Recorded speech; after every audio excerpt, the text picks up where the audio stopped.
Hello, and welcome to The Dark Dive, the podcast that delves into the depths of the dark web and cybersecurity. My name is Aidan Murphy, and I'm your host. And on this month's episode, we're going to dive into a topic that I've wanted to cover on the podcast for a long time: hacktivists. They're actors that aren't motivated primarily by financial gain, but instead choose their targets based on geopolitical factors, social issues, religion, race, or other values. We're going to look at the world of hacktivism, how these threat actors operate, the tactics they use, and how they promote their attacks. Joining me to discuss this fascinating topic are two threat intelligence experts. Luke Donovan, Head of Threat Intelligence at Searchlight Cyber. Welcome back to the podcast, Luke. Thanks for having me, Aidan. And Vlad, Threat Intelligence Analyst at Searchlight. Welcome back, Vlad. Thanks for having me again. Thank you. Both of you have been on the podcast more than once, but for any new listeners, I'm going to ask you to quickly reintroduce yourselves. I'll start with you, Vlad. Yeah, of course. So my name is Vlad and I'm a threat intelligence analyst, and I spend a lot of my time researching threat actors and monitoring cybercrime forums, hacktivists, cybercrime on Telegram, ransomware groups, and basically any type of bad guy on the internet. Brilliant. Thanks, Vlad. And Luke, a little bit of introduction on yourself as well. So, as Aidan's already explained, I'm the Head of Threat Intelligence here at Searchlight Cyber. I began my career in intelligence back in 2005, so about 20 years ago now, where I was a military intelligence operator within the British Army. During the stage, it was around that sort of era of global war on terror, so it saw me operate across many lines of conflicts: Afghanistan, Libya, Middle East. I then left the Army. I worked for an organisation similar to Searchlight Cyber, and that was when I first started getting involved in hacktivism, or the understanding of hacktivism. I used to provide analyst services to end customers, whether it was government or enterprise. And one of their use cases was around hacktivism, identifying those individuals and organizations which may want to target them, either at that moment in time or in the future. So it's a case of trying to identify those individuals.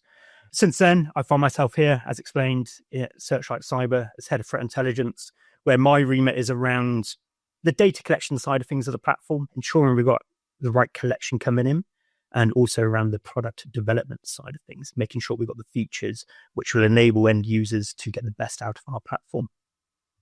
Brilliant. Thanks, Luke. So I'm going to jump right into it. I think if you ask the average person on the street about hacktivists, they probably still think of Anonymous, maybe the most famous hacktivist collective, right? But my understanding from working with both of you is that hacktivism has changed over the years. Would you agree with that, Luke? Yeah, absolutely, Aidan. I'll definitely agree with that. I think when you look at the history of hacktivism, okay, it started off in sort of the mid-1990s, and over time, the threat landscape and the way they've operated has evolved and has changed. I think you mentioned Anonymous there. When Anonymous started off, they were anti-establishment, anti-government. They were far from being state-aligned and supporting those governments and entities associated to where they were established. As they've moved on, or during that period of time, it was very much about freedom of speech for them, about their information privacy. But now, since 2020 onwards, with the sort of wars in Ukraine, wars in the Middle East, we're seeing a shift. We're seeing more geopolitical operations by hacktivists. So again, going back to Anonymous as a topic, because they are well known within the field, and not only within cybersecurity and threat intelligence, but the general public are aware of them. Them, or they as an organization or as a group, are now more state aligned. They've got operations at this moment in time running against Russia, running against those who are anti-Ukraine. Whereas way back when they first started off, you wouldn't have seen that happen. So you are seeing this shift from anti-establishment groups to being more state aligned moving forward. And that goes across the board, not only with Anonymous, but other organizations and threat groups as well. Yeah, I think it's a really fascinating shift. In preparation for this, I read an article by, I'm going to name check them, Diana Selck-Paulsson from Origin Cyber Defense. And she broke up hacktivism into kind of three eras. So a digital utopia era, driven by ideals of building a better internet, followed by an anti-establishment era. And I guess this is what you're talking about with Anonymous, Luke, where it's very much against entrenched powers. And then followed by the era that we're in now, which, like you say, is more geopolitically and state-aligned. Vlad, how do you feel about that kind of breakdown? Yeah, so first of all, I would like to discuss about the origin of the term. So the term hacktivism, it was firstly used by a member of a group known as the Cult of the Dead Cow. This group was known for their notable operations against China and Iraq in the late 90s, and their campaign against Google in the context of complying with Chinese censorship laws in early 2006 to be more exact. But again, going back to what Luke already mentioned, the anonymous group, years passed and the hacktivist groups kind of evolved. The first notable attack of Anonymous was, one of the first, there are plenty of attacks out there, but one of the first was against the Church of Scientology in 2008. And besides carrying out like distributed denial of service attacks, they also prank called support lines and sent fax messages to waste as much ink as possible.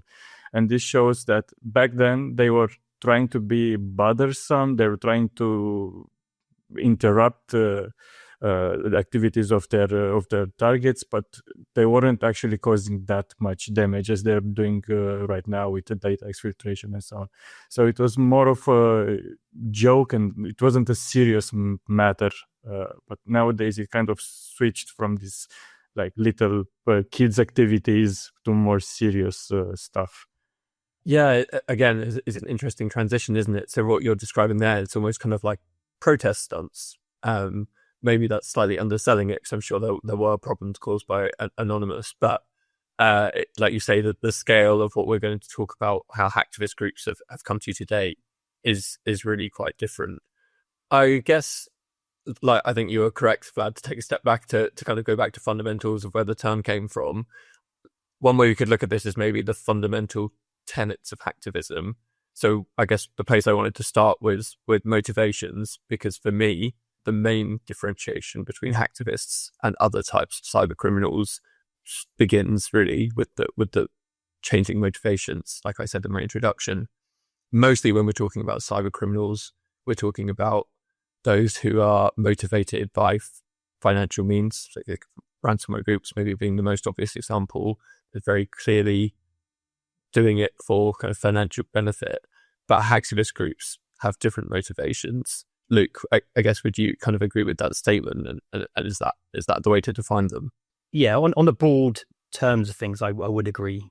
Hacktivism, and it's in the name as well, with the activist part of hacktivism. Generally, the individuals within those or partaking in hacktivist attacks are ideologically motivated. So they want to see a change. Again, go back to Anonymous, it was freedom of speech. They want to see that change. So they are typically ideologically motivated, but that doesn't mean every single one of these individuals are ideologically motivated. There are some hacktivists or individuals which enable hacktivism, which are financially motivated. They want to provide services where hacktivists can utilize their services, whether this is denial of service as a service, so organizations or individuals can go to them. They've got their own agenda, their own ideological way of operating or targets. They might not have that capability to conduct what they want to do, so they'll go off and utilize these sort of third parties who are there specifically to enable them to conduct their operations. But generally speaking, they're ideologically motivated. So I guess this comes to the maybe more complex cyber criminal landscape. So like you say, there are hacktivists that maybe are primarily motivated by ideology, but in that mix, they may be utilizing infrastructure or working with people who are financially motivated and are almost kind of using hacktivism as a new market. Yeah, absolutely. When you're talking about motivations, you also have to look at the victimology, the preferred victimology of each group.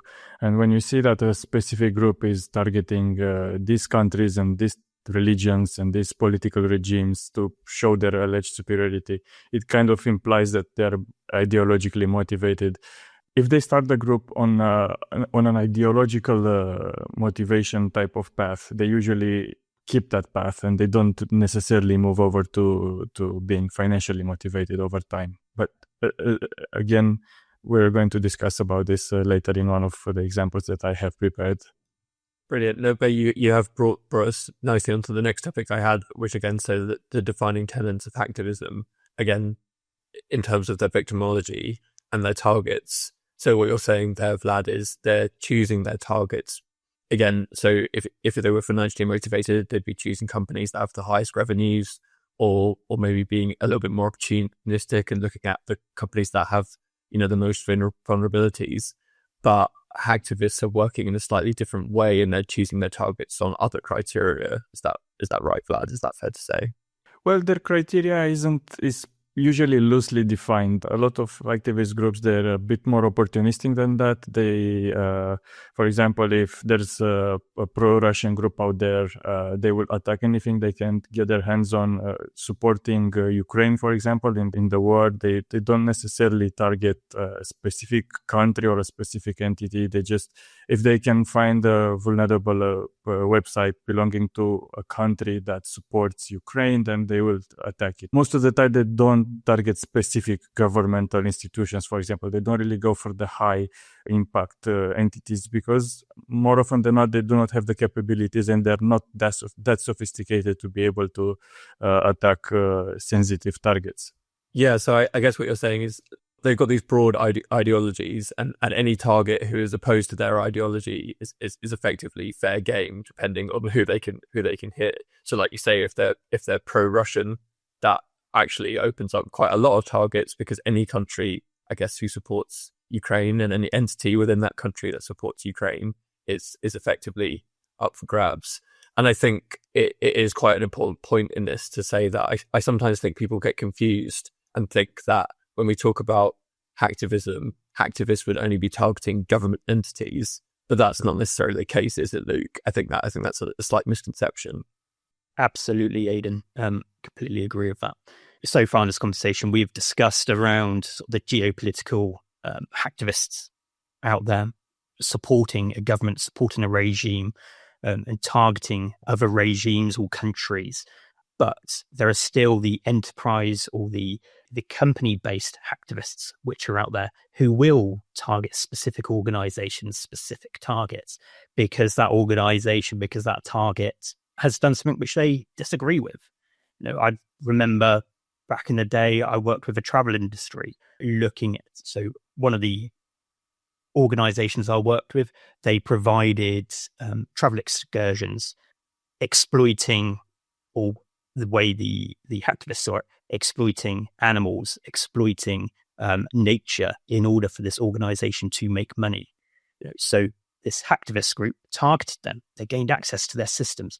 They wanted to disrupt their operations and make the world understand what were they doing, how they were exploiting nature, how they're exploiting wildlife. So that's where hacktivists go down to really specific targets. They're not looking at a specific general or a general area. It's more specifically targeted. I think it's a really important point, because I guess it's important that organizations understand that just because they're not a government entity, that doesn't mean they're going to be targeted. And like you say, Luke, that's a very specific example. And then maybe you could say, if you're an organization operating in a particular space, you have to so for example, if you're, just take as a random example, an oil and gas company, you may have to be aware of hacktivist groups that are motivated by kind of green environmental causes. But I think even more broadly, that there is a case of a lot of organizations, I guess, could fall into the crosshairs of hacktivists that are motivated by geopolitical means. Sorry, Vlad, did you want to come in on what Luke was saying?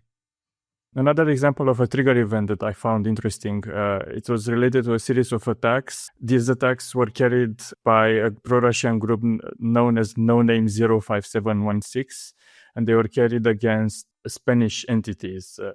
And why that happened? The trigger event was the arrest of several individuals that acted in the interest of this hacktivist group.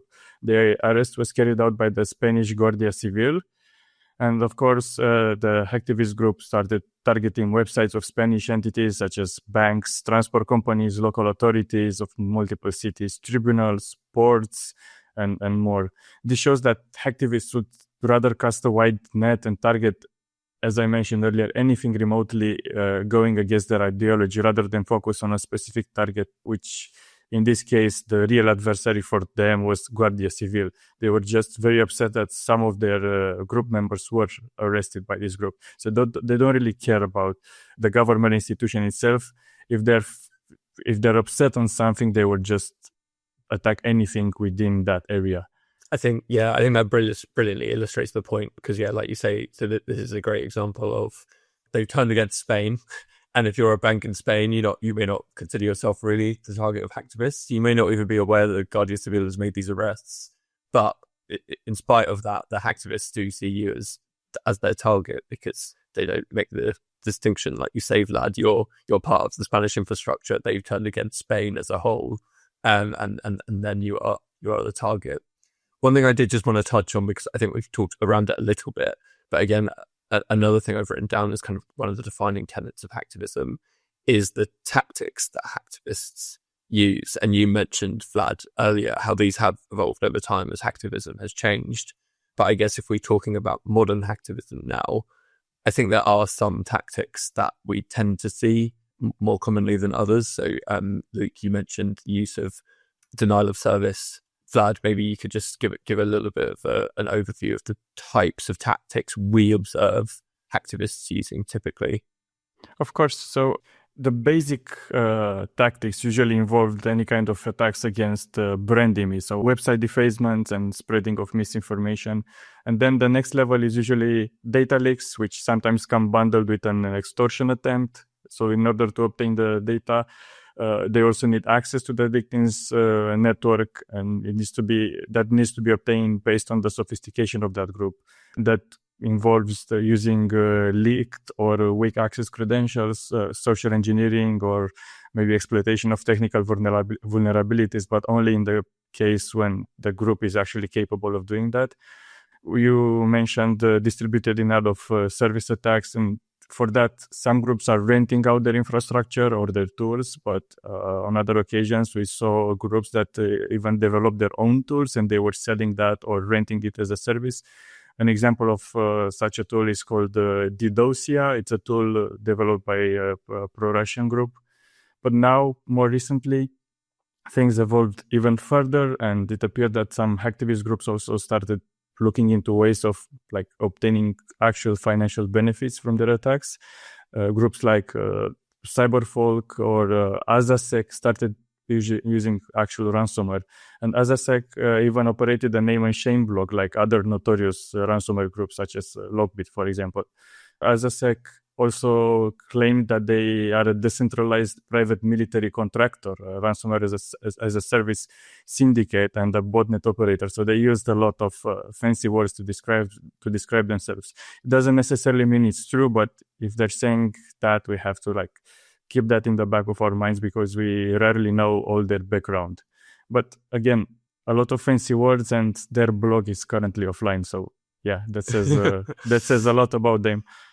It's interesting though, because like you say, that I guess this is the one you were alluding to earlier in the podcast, a little bit of a blurring of the lines between hacktivism and I guess broader financially motivated cybercrime. In that case, like you say, there have been a couple of examples of hacktivists using ransomware tools. But I guess just to go back to the more typical cases for a second, and I'll call on you, Luke. So when we're talking about the use of DDoS, website defacement, and data exfiltration, I guess for me, the things that unite these tactics, and again, just trying to find kind of commonalities between hacktivist groups, is that they're designed to be quite public. It's not about extracting money. It's about causing disruption and maybe even just discrediting the target. Is that the right way to look at it? Definitely. The purpose of hacktivism is to influence perception to the wider general public. So get their name out there, get what they're fighting for out there. So they need the ability to target organizations, to target governments, etc., but make it public so that people understand what they're fighting for. Why are they doing this attack? Why are they taking this course of action?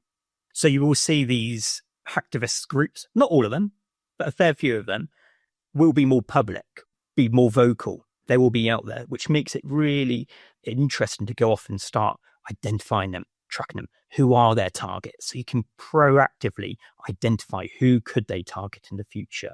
So No Name, for example, who Vlad's already mentioned, they specialize in DDoS attacks.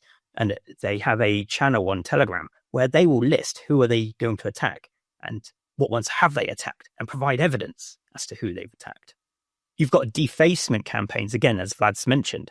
There are whole websites dedicated to listing out the defacements which have been carried out and who's carried out them.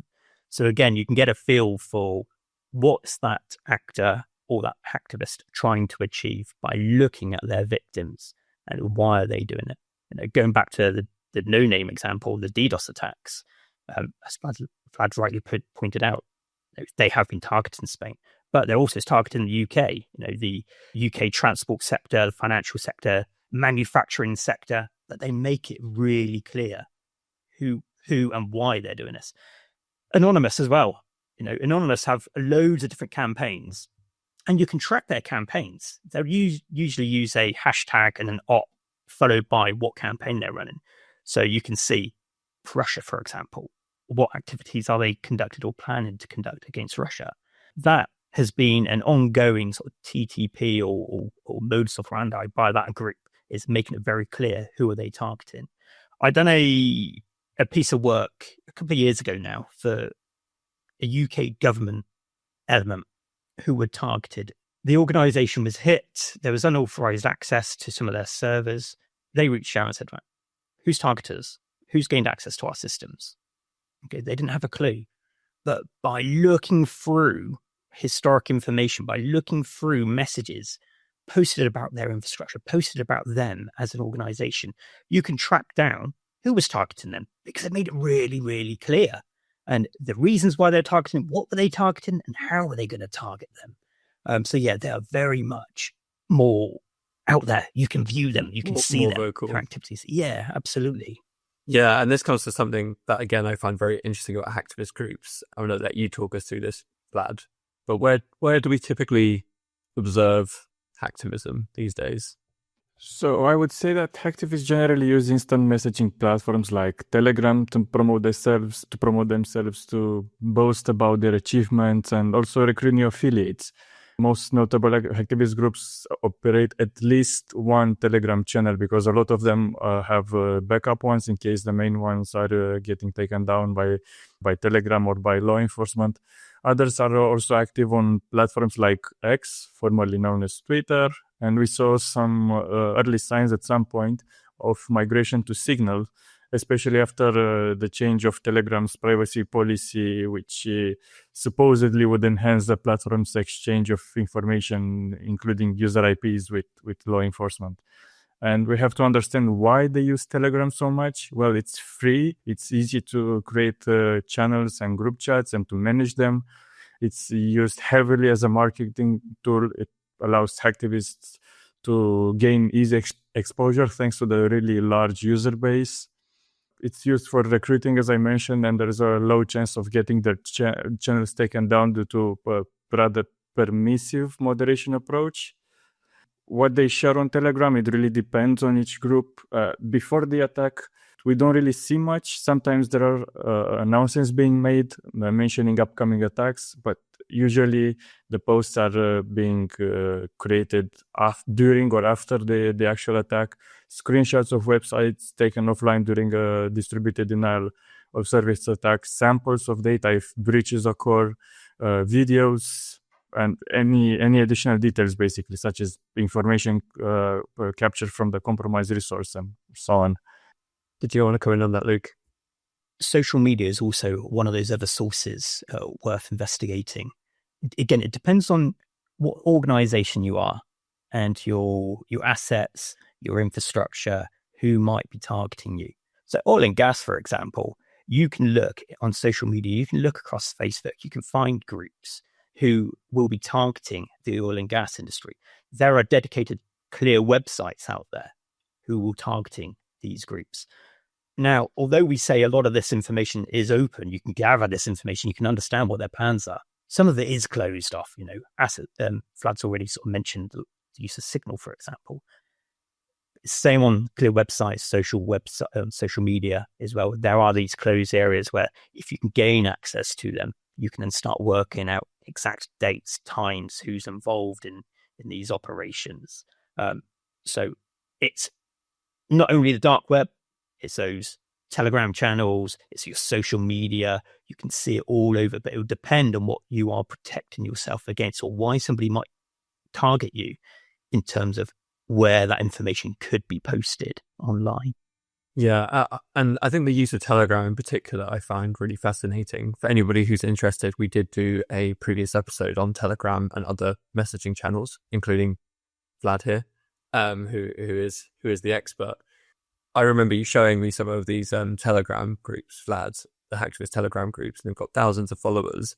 And as you were saying, Luke, it is quite startling how much they actually do share. And you realize when you look at them, and again, there's dozens of these groups, that the thing is they're not trying to hide it. The whole point of it is to publicize it because they want to discredit their targets, and effectively it's propaganda, right?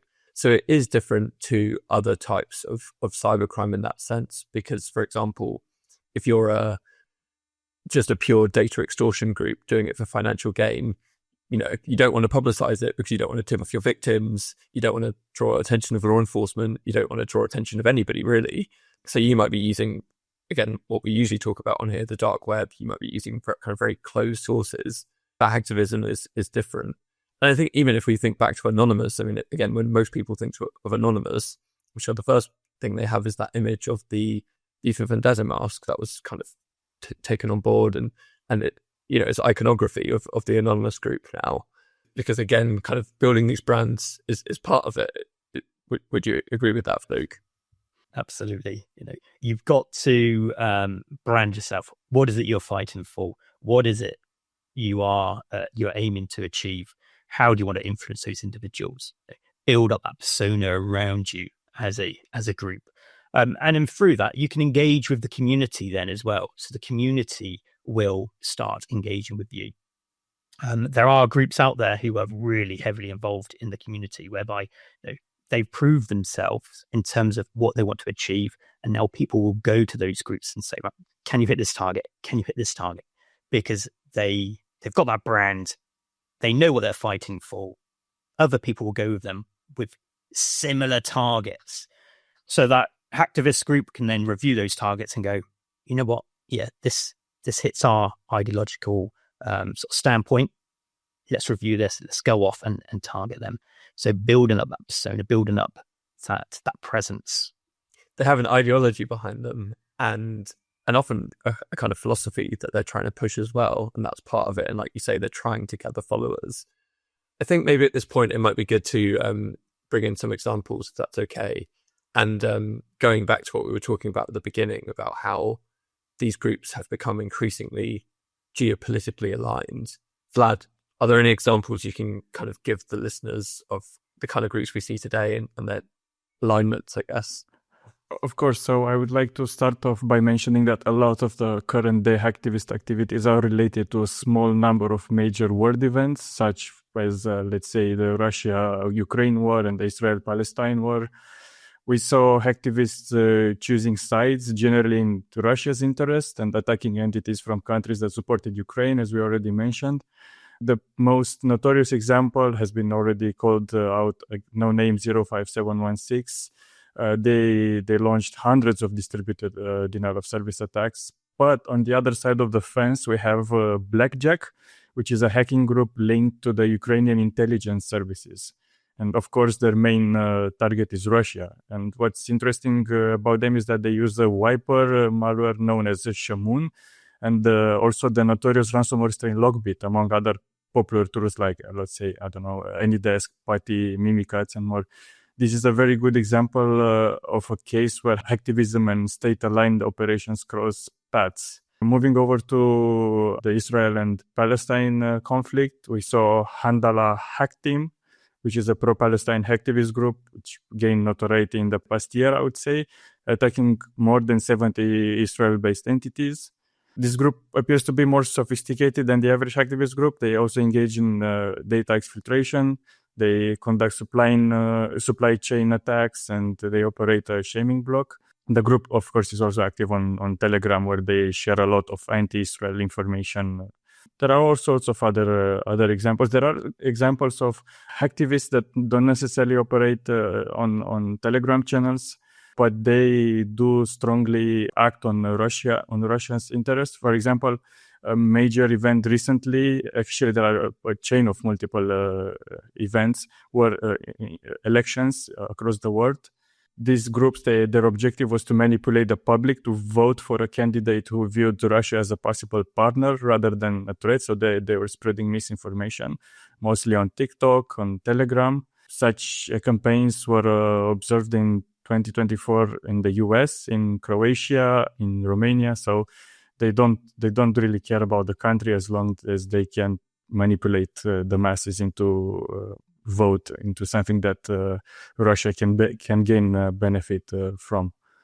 That's really interesting. That kind of the influence campaigns as well. Luke, I'm going to call on you and see if you have any kind of examples you wanted to pull out too. But maybe just to ask you a question first. We talked about the kind of geopolitical alignment. What distinguishes hacktivists from purely state-backed groups? So again, I think many of the listeners will also know of kind of these APT groups, so these kind of really sophisticated, maybe working with the explicit or implicit backing of like the state or intelligence agencies. Hacktivists are seen that as a bit distinct, but are they or are there blurred lines? Yeah, I'd say historically they were distinct.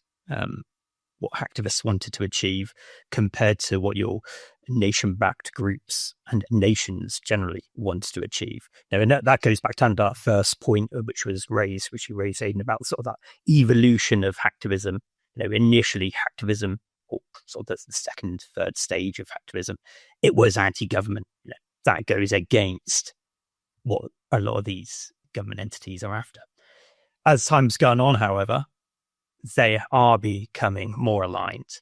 They can be used as a proxy to serve a nation. So there are those groups who will work with the nations.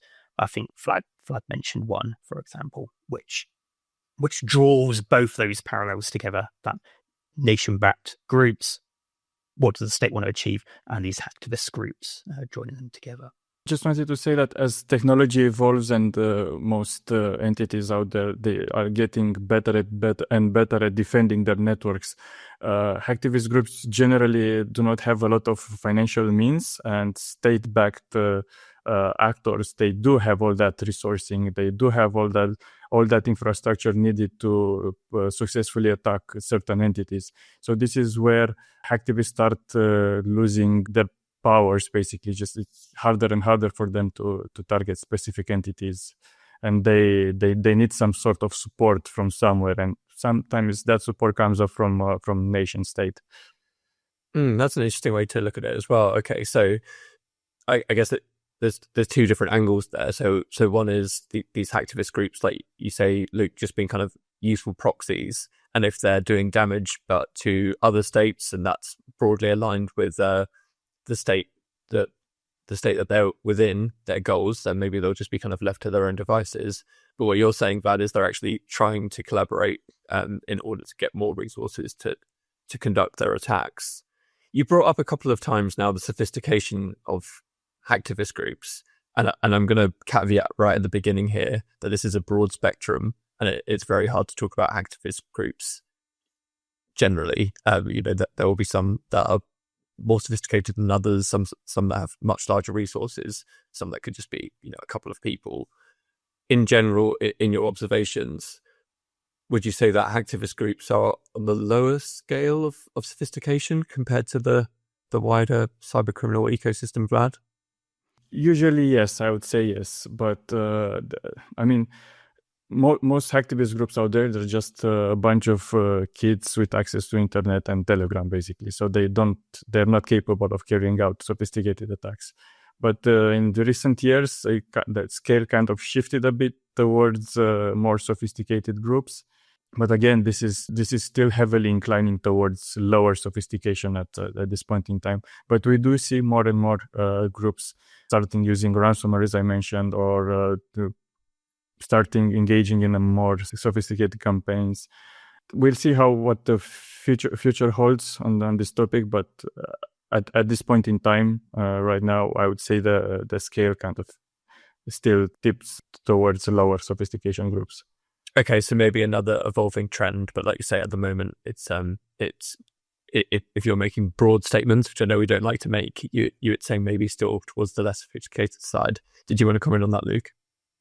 Yeah, I'd agree with what Vlad's saying, but you also see sophisticated groups with significant capabilities who will exploit hacktivists, who will exploit the ideological side of things. So, there are ransomware groups out there, very sophisticated, gain access to systems, encrypt data, extract data, put on their extortion sites, who will turn around and state, we have targeted this organization, we are posting this information because of ideological reasons.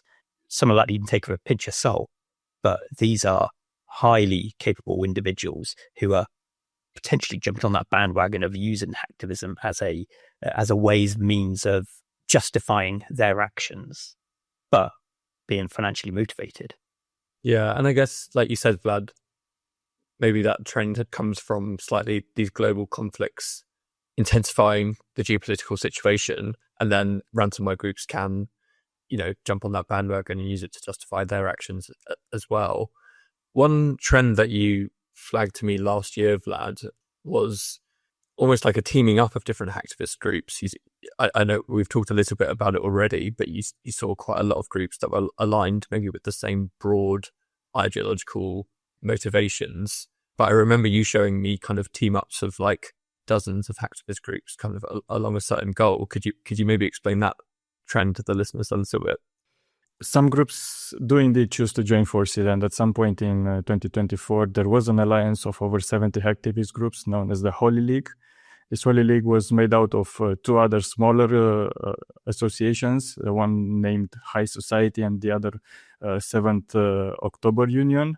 They were generally pro-Russia, anti-Israel, and anti-West in general. On a few occasions, members were also targeting India, even though there was one hacktivist group in that alliance based in India. So there's kind of a conflict of interest over there.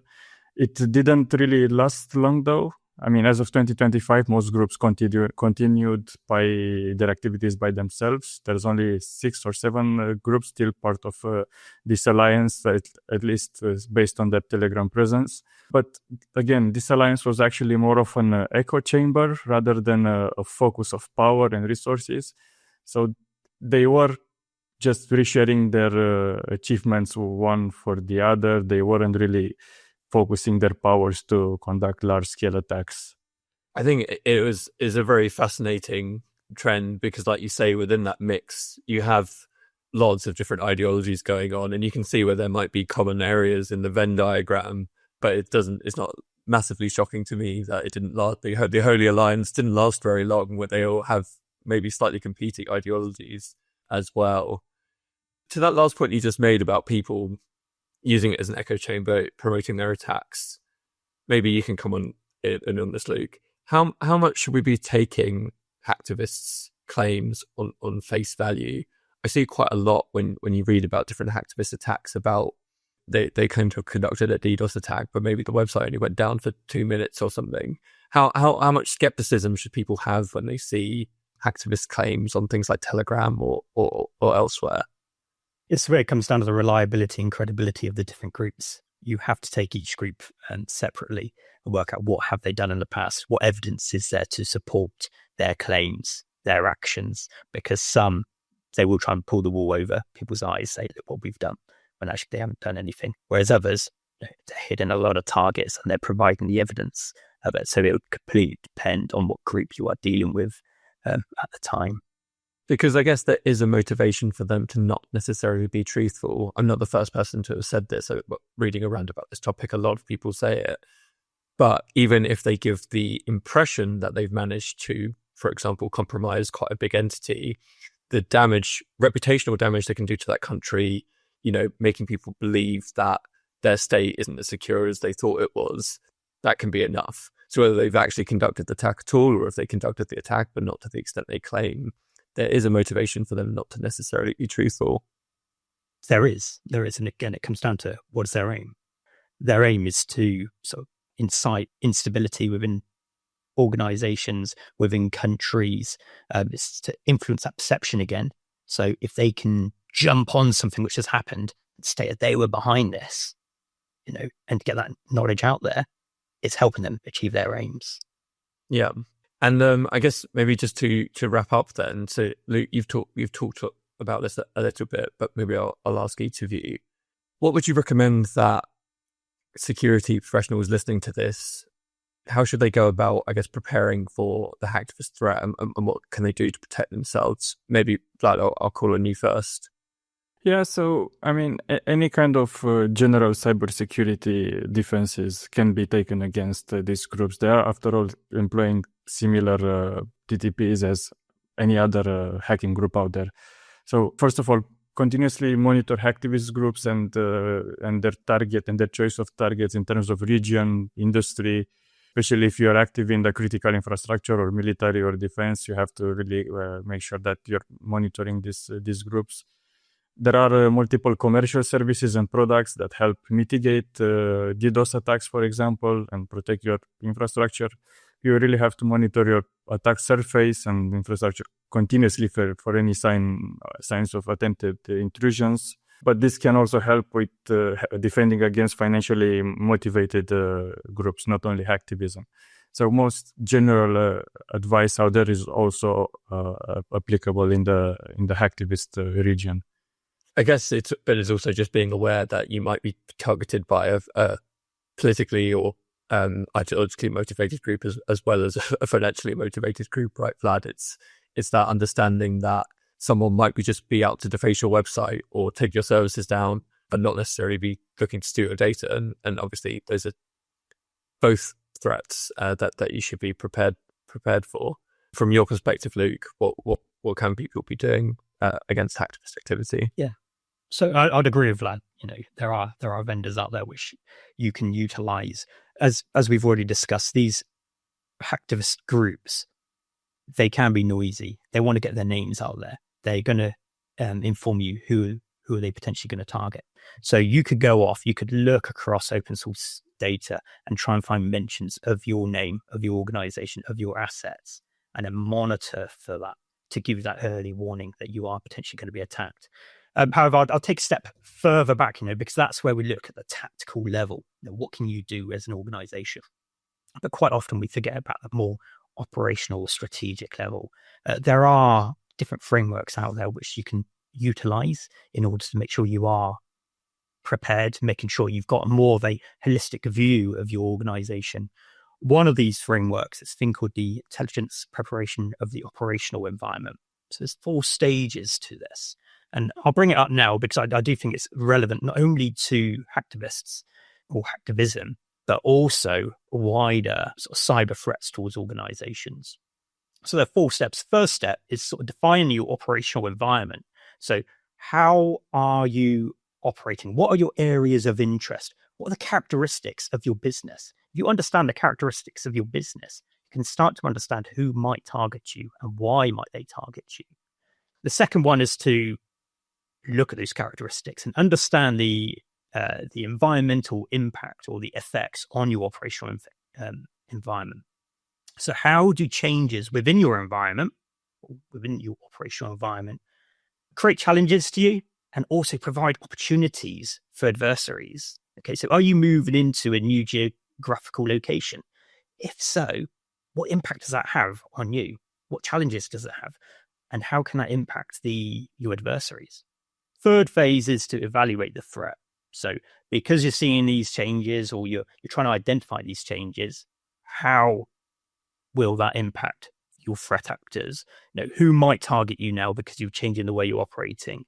What are their capabilities? What are their TTPs? When you get a feel for that, again, you're going to be forearmed. And the last bit is that sort of determining adversary course of action. So there are going to be threat actors out there. There's going to be loads of threat actors out there. But what are they going to be doing against you? So then you can start sort of profiling these groups, working out, okay, I am concerned about hacktivists.